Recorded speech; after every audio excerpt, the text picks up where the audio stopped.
Hi guys, welcome back to part 2. So in this video we're just going to be talking about variables and um, user input.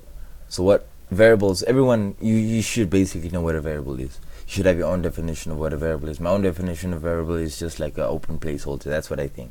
Like for example, a cookie jar, that's a variable, and then we're going to place the cookies in the cookie jar. So that's basically, yeah, whatever. So what we're gonna do is, let's start just with the user input. So we're gonna say echo and say what is your name. Now we have to, so what I'm gonna do is I'm gonna save what the user typed in into a variable called name. So I'm gonna use read name, so whatever the user typed in is gonna be stored into name. So now what I'm gonna do is I'm just gonna echo out name. So let me do this, echo, add a space there,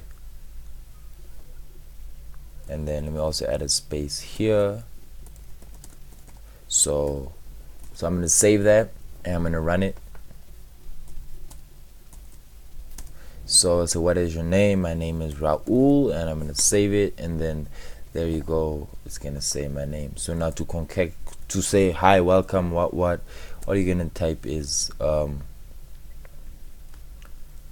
say hi, name, welcome, and then I can just remove this, save that, and then if we run it again, so what is your name? My name is Raul. So hi Raul, welcome.